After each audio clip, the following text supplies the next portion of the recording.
Min azimi fadliha kasratu asma'iha wa fadlil ukhra. Ini cerita dramatisnya surat Al-Fatihah. Qala Abu Hurairah radhiyallahu anhu inna iblisa ranna khina unsitat Al-Fatihah. Jadi iblis itu begitu kesakitan. Ini kitab Abwaabul Farad karangannya Sayyid Muhammad Alawi, juga kutipan dari beberapa kitab. Yang jelas beliau sendiri juga ngutip dari beberapa riwayat di beberapa hadis. Halaman 123. Ketika Fatihah turun itu iblis kesakitan.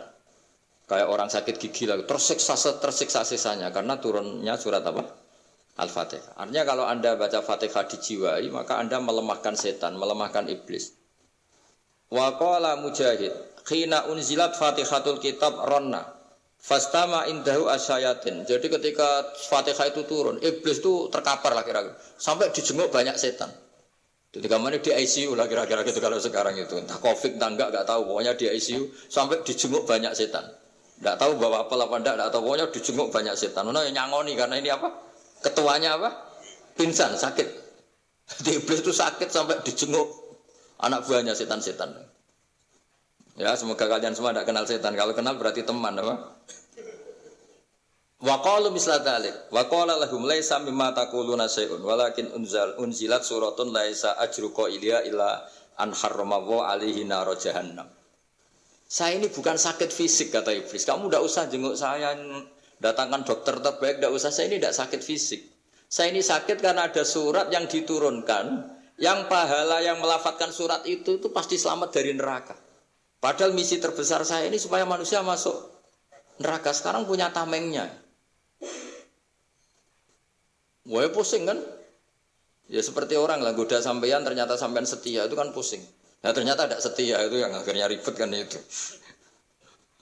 Jadi iblis itu cita-cita terbesarnya kan semua orang itu masuk neraka. Nah sekarang turun satu surat yang gara-gara surat itu siapapun yang baca dijamin selamat dari neraka. Jadi walakin unzilat suratun laisa ajru qailiha illa an harramahu alaihi nar jahannam. Karena jadi dia shock lah itu kalau orang di Jawa itu bilang shock. Aduh, sial nasib saya ini umat enggak bisa saya goda lagi karena punya tamengnya tadi punya. Qadba tolakaidukum wa makrukum. Rekayasa kalian sekarang itu tidak ada gunanya semua. Ini alhamdulillah di Indonesia kelihatan kan banyak yang miskin, banyak yang susah.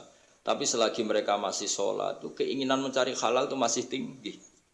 Kayak apa kita di tengah kota, jauh dari anak istri, jauh dari tetangga.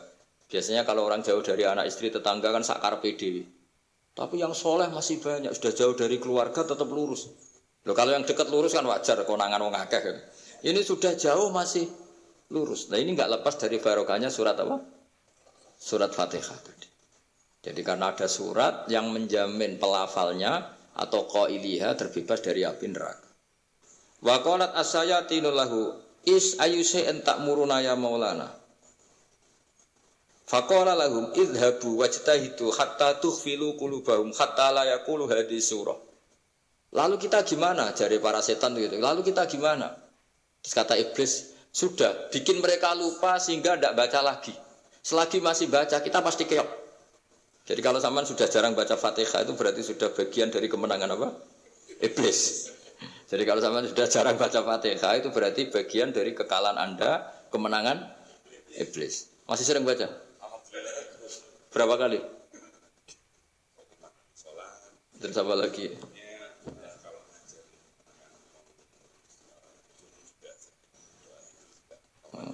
Kok 5 kali tok itu? Berarti pas salat fardu tok itu. Enggak 5 kali itu mendingan itu 17. Kamu itu ngitungnya jangan 5 ini. 5 waktu itu berarti lumayan kan? Berapa? 17 ya? Iya. 17 ya? Ya. 17 tapi kalau makmum itu sering separuh kan? Apalagi makmum tarawih. Ya kan? Makmum tarawih itu bacanya Fatihah ada yang sempurna enggak ya? Ya enggak lah. Baru alhamdulillahirabbil alamin mampu ruku ikut ruku gitu. Makmum kan yang tarawih lah. Kalau tarawih jarang sempurna ya. Fatihahnya itu kan imam sudah ruku, kamu bacanya Fatihah sampai mana? Baru setengah ya. Ya paling pas tarawih aja kan enggak sempurna ya. Apalagi kalau imamnya sing kilat tuh waduh malah. Nah, ketika Fatihah itu sebegitu keramatnya, sebegitu topnya, itu setan rapat, singkat cerita itu yang tadi dipimpin oleh iblis yang sedang terkapar apa?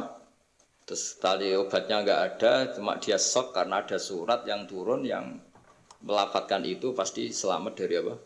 Neraka. Nah, ini gimana saran Anda? Terus sarannya adalah bikin orang-orang itu lupa tidak baca Fatihah. Nah, ini rapatnya iblis. Idzabu wajtaitu hatta tufilu qulubahum hatta la yaqulu hadis surah. Kala yuksiru qiraataha wa la yakunu lahum ajrun wa thawabun bal yakunu lahum adzabun wa iqabun. Jadi saya mohon selama ini Anda sudah baca, tapi mungkin hanya rutin saja. Napa rutin saja? Tapi barokahnya ngaji ini kamu punya kekuatan atau punya semangat membaca karena ini surat yang luar biasa. Ibarat gini, kalau sampean tanya, saya juga sering mikir, masa Gus hanya surat kok punya kekuatan seperti itu? Di dunia ini, kata Allah, mulai Nabi Adam sampai kiamat, nggak ada yang bisa menandingi kekuatan kalimah. Kalimah itu kata-kata. Nggak ada yang bisa menandingi kata-kata. Misalnya Anda nge-grab, berangkat,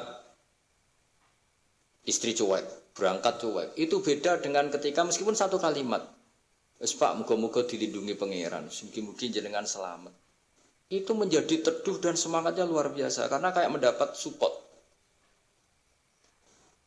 Jadi kira-kira kalimat itu hubungannya kita dengan Allah. Fatihah itu seperti itu. Kamu melafadzkan satu kata-kata yang dibenarkan langit bumi, dibenarkan aras, dibenarkan malaikat, dibenarkan semua penghuni di dunia ini. Sehingga itu efeknya luar biasa. Itu seperti gini ya, kamu cerai sama istri, terus nikah lagi katut babon. 10 tahun anak kamu dididik, ibunya benci kamu. Dan memang Anda layak dibenci. Dididik. Dan sampai nggak pernah manggil kamu Pak. Suatu saat, kamu tentu rindu kan, ingin dipanggil bapak oleh anak kamu. Suatu saat anak ini manggil kamu Pak E. Itu senengnya bukan main. Hanya sebuah kata-kata. Makanya kadang-kadang orang itu tanya sama kiai, ijazah lafadz ini gunanya apa sih? Itu ijazah-ijazah itu untean kata-kata. Yang kata-kata ini dibenarkan langit dan bumi dan aras dan para malaikat. Sehingga efeknya itu luar.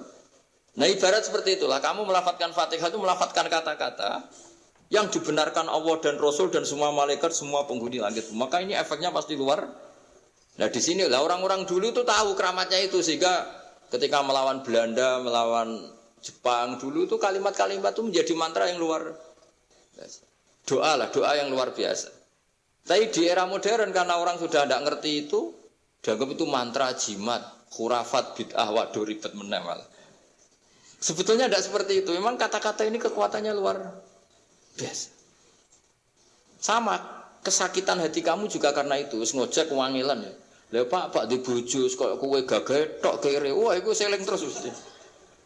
Padahal kalimat itu kan tidak melukai secara fisik, tapi apa kerjanya sesuk sarasa-rasen. Karena terus dengan pengadilan seperti itu kan, ngapain kerja demi perempuan yang seperti ini? Lagi-lagi kata-kata ini luar. Nah bayangkan kalau kata-kata itu adalah kalimat yang diajarkan Allah lewat Rasulnya, lewat malaikat Jibril. Kayak apa kekuatannya itu? Nah kira-kira Fatihah itu gitu. Kalimat yang baik, kalimat thayyibah diajarkan oleh Allah dan Rasul. Kayak apa kira-kira kekuatannya? Pasti luar biasa. Wong support yang dikatakan istri kita, anak kita aja luar biasa. Apalagi ini support yang diajarkan Allah dan Rasul. Ya makanya saya mohon kalau baca Fatihah, baca kalimat-kalimat thayyibah ketika sholat itu dijiwai. Ya misalnya Rabbana lakal hamdu mil'us samawati wa mil'ul ardi wa mil'u ma syi'ta min syai'im. Engkau zat yang layak dipuji dan pujian ini memenuhi langit dan bumi. Karena kita tahu nggak ada sejengkal di alam raya ini kecuali di situ ada rahmat Allah. Misalnya kamu bisa lewat sampai rumah saya, kamu mungkin anggap biasa saja. Coba kalau ngalami likuifaksi, tahu-tahu bumi ini ambles, bisa ngelewati yang likuifaksi itu luar. Tanyakan orang pernah ngalami likuifaksi di Sulawesi, itu melihat bumi bisa diinjak gak ambles itu, wah luar.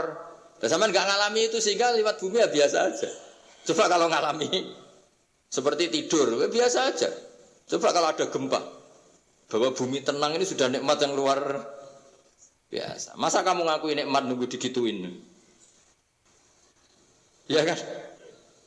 Nah, makanya baca Fatihah dijiwai lah bahwa ini kalimat yang luar biasa. Saya teruskan.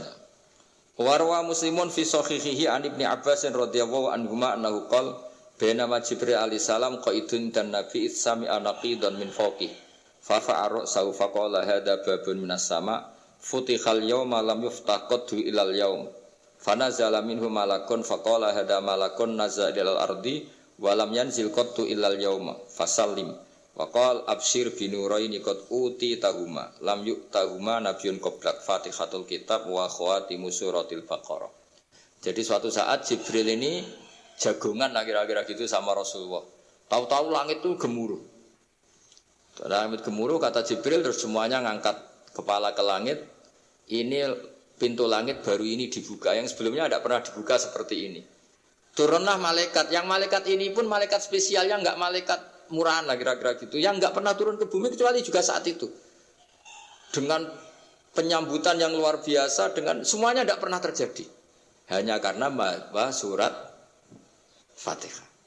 Jadi ini surat yang luar biasa, pengawalannya lewat malaikat yang spesial enggak pernah turun di bumi kecuali saat itu. Penyambutannya juga enggak pernah seperti itu, baru seperti itu. Jadi semuanya itu spesial. Nah, kenapa ini spesial? Karena di situ ada isi puja-puji kepada Allah Subhanahu wa taala. Ada ikrar kita, alhamdulillahirabbil alamin, arrahmanir rahim. Ikrar ini penting. Kalau contoh paling gampang gitulah. Kamu punya istri selama ini cerewet terus. Suatu saat ngomong, "Pak, tak angen-angen ra ono wong lanang koyo sampeyan." Wah, itu langsung tidak ada lelaki sebaik engkau. Itu sama senengnya, masya Allah. Karena ada ikrar dari seorang istri ke kamu. Nah, bayangkan kalau ikrar kita sebagai hamba diakui oleh Allah Subhanahu, maka ikrar ini akan dicatat sebagai kebaikan kita yang kita panen nanti di akhirat. Karena ada ikrar. Kita ikrar bahwa alhamdulillahirabbil alamin. Kita ikrar ar-rahmanir rahim. Kita ikrar maliki yaumiddin. Kita ikrar iyyaka na'budu wa iyyaka nasta'in. Sampean misalnya jadi orang Indonesia, ketemu orang Indonesia yang makmur di Jerman. Terus lupa Indonesia. Kamu orang Indonesia? Enggak, saya enggak orang Indonesia. Mangkel enggak kira-kira? Mangkel. Karena salah ikrar kan gitu. Ya, jadi saya mohon jangan anggap kalimat itu hal yang biasa, tapi luar biasa. Nggih, ngoten mawon. Assalamualaikum warahmatullahi wabarakatuh.